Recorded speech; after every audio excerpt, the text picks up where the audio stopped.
भाइयों नमस्कार। आज मैं बहुत इम्पोर्टेंट विषय पे बात करने आया हूँ, तो आप लोग प्लीज़ हमारा वीडियो पूरा सुनिएगा ज़रूर। और ये वीडियो ऐसा होगा कि आपको भी सुनना है, बड़े बुजुर्गों को सबको सुनना है, बच्चों को भी सुनना है। और बहुत अहम विषय पे बात होनी है, इसलिए आप हमारे वीडियो को पूरा सुनिएगा ज़रूर। लाइक करिएगा, शेयर करिएगा, सब्सक्राइब करिएगा, वायरल करिएगा अगर वीडियो अच्छा लगे तो। और ये वीडियो बहुत इम्पॉर्टेंट होने वाला है, इसलिए आज मैं ये वीडियो बनाने आया हूँ। तो उम्मीद करता हूँ कि आप सभी लोगों को मेरा ये वीडियो पसंद आएगा। तो अभी मैं बस 2 मिनट में आपके पास आता हूँ, और प्लीज़ इस वीडियो को पूरा सुनिएगा ज़रूर, क्योंकि ये हमारे आपके बच्चों से भी जुड़ा हुआ है और बहुत अहम विषय पे आज इस वीडियो पे बात होगी। इसीलिए हम चाहते हैं कि आप हमारे वीडियो को पूरा सुने ज़रूर। ये देखो महुआ का पेड़ है, ये मैं आपको दिखा रहा हूँ। ये देखिए जामुन का पेड़ है, शायद देखा ही होगा, लेकिन मैं आपको पास से दिखा रहा हूँ। इसके बाद मैं बस आपके पास आता हूँ। सामने वहाँ पे शंकर मोचन बाबा का मंदिर है, तो बस मैं पल भर में आपके पास आता हूँ।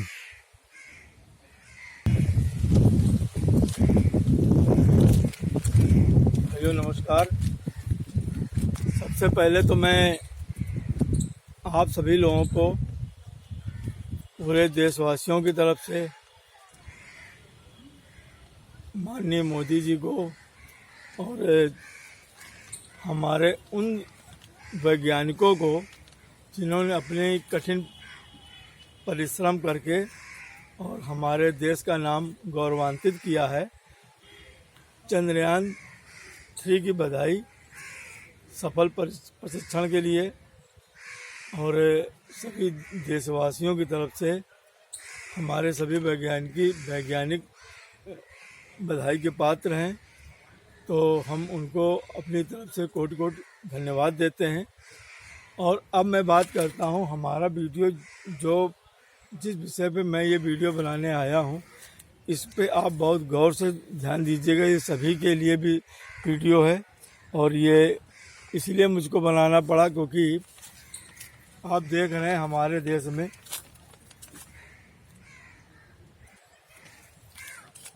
तो मैं बात कर रहा था।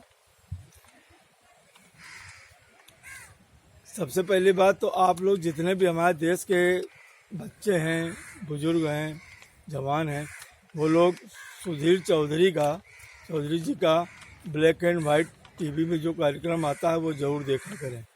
उसी से प्रेरित होकर मैं आज ये वीडियो बना रहा हूँ।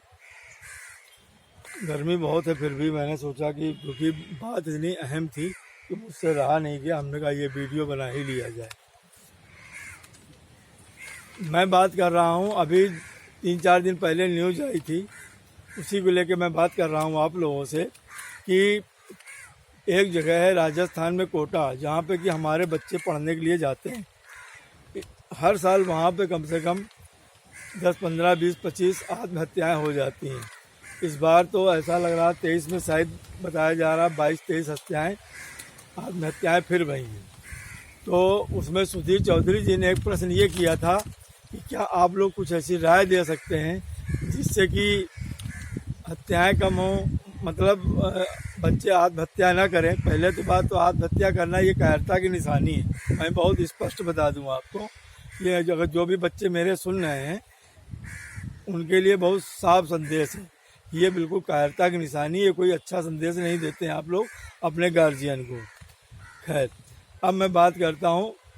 तो उसमें बोले थे कि 3 विषयों पे बताइए कि आपकी क्या राय है जिससे कि इस तरीके की घटनाएं कुछ कम करी जा सके। तो मेरा उसी विषय में बात करना है। तो सबसे पहली बात तो ये है,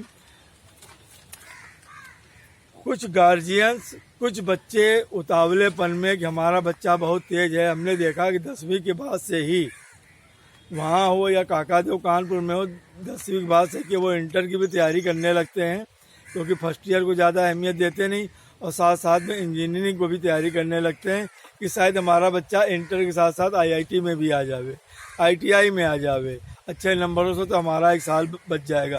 तो सबसे पहले मैं प्रशासन से ये कहना चाहता हूँ, गवर्नमेंट से कहना चाहता हूँ कि 12वीं क्लास से पहले इस तरीके के एडमिशन बंद किए जाएं। 100 में से 2-3 बच्चे शायद ही ऐसे होते हों जो पढ़ाई इंटर करते हुए शायद ये आपकी बीटेक की पढ़ाई, आईआईटी की पढ़ाई जो कोटा राजस्थान या कानपुर में होती है क्वालिफाई कर पाते हों। अच्छा, गार्जियन को क्या कहें? गार्जियन को तो भूत सवार है, उनके पास पैसा क्या, उनको तो लगता है बगल वाला बच्चा कर रहा तो मेरा बच्चा भी टॉप कर जाए। ऐसा नहीं हो सकता है, हर बच्चे का अपना एक माइंड होता है। तो गवर्नमेंट को सबसे पहले इस पर रोक लगानी चाहिए। दूसरी बात, कहीं पर भी आपने देखा हो, हर जगह हो, वहाँ हो चाहे कॉलेज में हो, ये वहाँ पर भी बच्चों की रिपोर्ट घर भेजी जाती है। जैसे स्कूलों में होता है, एग्ज़ाम होते हैं, टेस्ट होते हैं, जाओ घर से अपने बच्चों के फादर से अपने सिग्नेचर करा के लाओ। ये प्रथा बिल्कुल बंद हो जानी चाहिए, इसलिए बंद हो जानी चाहिए। और आईआईटी में तो खास करके, क्योंकि उससे बच्चा एक तो रिपोर्ट पे साइन करवाने जाए, दूसरी बात फिर माँ बाप की डांट खावे, फिर उसके बाद डिप्रेशन में आ जाता है। ठीक है, तो एक बोझा उसके ऊपर ये भी पड़ता है। यही प्रथा जो हमारे ये कॉलेज हैं वहाँ पर भी इसको गवर्नमेंट को बिल्कुल पूरी तरीके से बंद कर देना चाहिए। मेरा बहुत स्पष्ट आपसे कहना है, इसको आप पूरी तरीके से बंद कर दें। इससे बच्चों के मानसिकता पे प्रभाव पड़ता है और वो बच्चा घर में भी डांट खाता है, माँ बाप भी डांट खाते हैं, बच्चे को डांटते हैं ये। और अगर आपको बच्चे की शिकायत करनी है तो हर पेरेंट्स के मोबाइल नंबर कॉलेज में होते हैं। आप गुप्त रूप से बच्चे की शिकायत करिए, जिससे बच्चे को प्यार से, जैसा बच्चे के नेचर हो उस हिसाब से माँ बाप अपने बच्चे को डील करें, समझावें, डांटें, जिससे कि उसके मानसिक असर ना पड़े। तो इसलिए हमारा ये कहना है, ये टेस्ट रिपोर्ट भेजी जाती है, चाहे वो आईआईटी की हो, चाहे वो स्कूल छोटे बच्चों की हो, कोई भी, ये रिपोर्ट जो गार्जियन को भेजी जाती है, इस पर तत्काल प्रभाव से रोक लगानी चाहिए। इसलिए लगानी चाहिए क्योंकि इनके पास नंबर होते हैं, ये डायरेक्ट पेरेंट्स से फ़ोन करके सारी बात कर सकते हैं। लेकिन बच्चे के हाथ में कापी दे के कि अपने माँ बाप से साइन करा के लाओ, फिर उसके बाद वो बच्चे उसको चढ़ाते हैं, माँ बाप डांटते हैं, आस पड़ोस को लोग जाते हैं, तो उससे भी बच्चे के ऊपर इफेक्ट पड़ता है। क्योंकि ये पुराना ज़माना हम लोग नहीं रहा। उस ज़माने में था कि माँ बाप हम लोग 2-4-6 हाथ भी मार देते थे तो कोई इतना बुरा नहीं मानते थे। और बच्चों को वैसे देखा जाए तो पूरा मानना भी नहीं चाहिए, क्योंकि गुरु जो हैं आपको अगर डांटते हैं और मारते हैं तो वो आपकी भलाई के लिए करते हैं। लेकिन आप लोग इतना ज़्यादा सेंसिटिव ले लेते हो कि आत्महत्या करने उतर जाते हो। ये कितनी गंदी बात है। तीसरा सबसे अहम विषय है, अगर कोई हादसा हो जाता है, ये बिल्कुल डेफिनेट है कि जब बच्चे के नंबर कम आते हैं, माँ बाप क्योंकि अपनी गाड़ी कमाई बच्चों पे लगाते हैं तो डांटते ज़रूर होंगे, चाहे फ़ोन से डांटते हो चाहे सामने डांटते हो। क्योंकि जब रिपोर्ट कार्ड आता है तो बच्चों पेरेंट्स का भी दबाव रहता है, क्योंकि वो अपनी गाड़ी कमाई लगाते हैं। उनको ये लगता है कि मेरा बच्चा जो टॉपर आ जाए, सब आईआईटी, सब इंजीनियर, डॉक्टर, प्रोफेसर बन जाए। तो ऐसा नहीं हो सकता है। तो अगर कोई हादसा ऐसा होता है तो हमको मालूम है कि मोबाइल का वो डाटा डिलीट करेंगे, लेकिन फिर भी मोबाइल से बात होती है, फ़ोन से सबकी। तो इस बात का भी ध्यान रखा जाए कि कहीं पेरेंट्स बच्चे पे ज़्यादा प्रेशर तो नहीं बना रहे हैं पढ़ाई का कि तुमको टॉप ही करके आना, तो उनके मोबाइल की जांच हो। वैसे तो हमको मालूम है ये डिलीट कर देंगे, लेकिन हमको मालूम है कि कानूनन जो फॉरेंसिक टीमें होती हैं ये लोग मोबाइल की जांच कर लेती हैं, तो उसकी भी जांच हो। अगर माँ बाप इस तरीके से बच्चों को टॉर्चर करके पढ़ा रहे हैं कि हम तुम्हारे फीस खर्चा कर रहे हैं, हम तुम्हारे ये कर रहे हैं, तुमको ये पास करना ही पड़ेगा, और ये क्या हो रहा है, तो इस पे जांच होनी चाहिए उनके मोबाइल की। और पेरेंट्स को साफ नसीहत मिलनी चाहिए कि आप इस तरीके से बच्चे को टॉर्चर नहीं कर सकते। और मैं पेरेंट्स को भी बता दूं, उनको भी समझना पड़ेगा इस बात को। आज चाहे जितना पैसा लगाओ, हर बच्चे का माइंड अलग होता है। बच्चे को पढ़ने वाला होगा तो वो पढ़ जाएगा। आप चाहे जितना पैसा लगाओ, अरे कम से कम आप इस योग हैं कि बच्चे के ऊपर पैसा लगा पा रहे हैं। उन लोगों को सोचो जो लोग बच्चों को पैसा नहीं लगा जा पाते हैं फिर भी वो पढ़ जाते हैं। क्यों? कि उनका माइंड शार्प होता है, उनको पढ़ने की इच्छा होती है, उनका माइंड ये मान के चलो ईश्वरी देन होती है, वो पढ़ जाते हैं। नहीं तो एक चीज़ ये बताइए कि बहुत से गरीब बच्चे क्यों टॉप कर जाते हैं, IAS PCS क्यों बन जाते हैं? आपको पढ़ा लिखा बच्चा क्यों नहीं बन पाता है? हमने किसी नेता के लड़के को नहीं देखा बहुत बड़ा एग्जाम पास करते हुए। आपने कभी किसी नेता के लड़के को फौज में जाते हुए देखा? कोई नहीं भेजता है। देखा है? कोई बिजनेस कर रहा है, कोई व्यापार कर रहा है, क्या उनके पास पैसा नहीं है क्या? तो पैसे से बच्चा नहीं पढ़ सकता। बच्चे के पास जितना दिमाग होगा, जितना वो लोड ले पाएगा।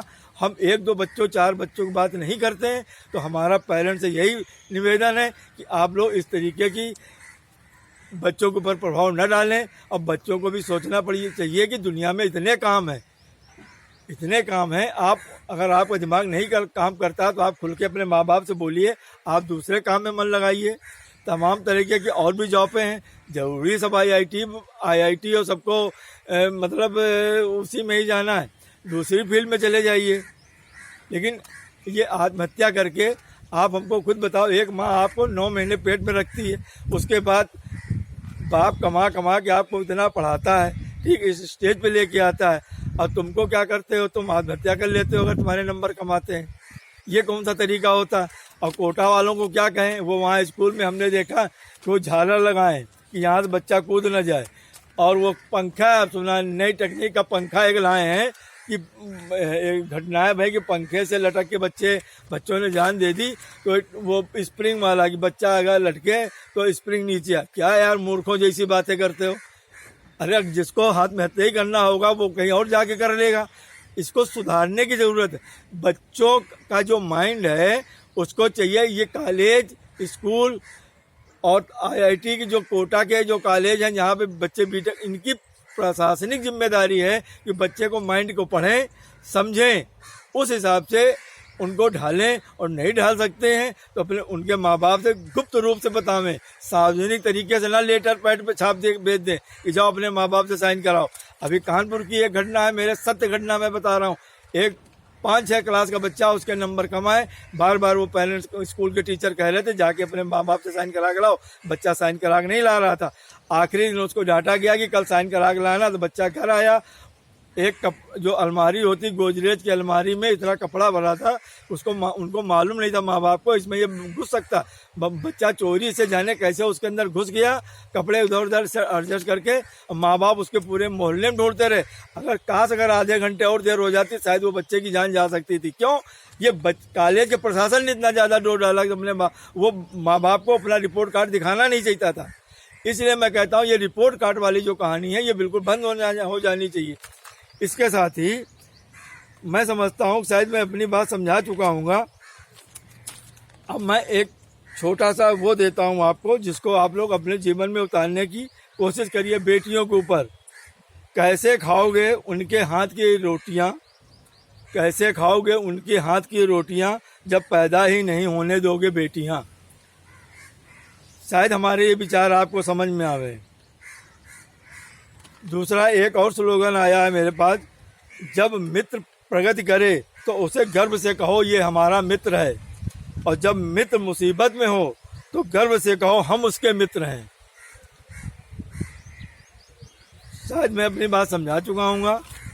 एक सुझाव और है आपको, हमारी इस बात को ज़्यादा से ज़्यादा लाइक शेयर सब्सक्राइब करिएगा, अच्छा लगे वीडियो। और मैं फिर अंत में कहूँगा कि हमारे वायरल करिएगा, हमारे जितना विषय है मैं लोगों को मतलब समझाने के लिए वीडियो बनाता हूँ। तो हमारा ज़्यादा से ज़्यादा लाइक शेयर सब्सक्राइब कराया करिए। और दूसरी एक नसीहत और मैं दे रहा हूँ, सुझाव दे रहा हूँ, अगर किसी बंदे को कभी अचानक दांत में दिक्कत हो जाए तो वो फिटकरी के पानी का कुल्ला करे, पीना नहीं है, फिटकरी के पानी का कुल्ला करे, थोड़ी देर मुंह में रखे, उसके बाद थूक दे तो उसको काफ़ी आराम मिलता है। इसी के साथ अब मैं अपनी बात समाप्त करता हूँ।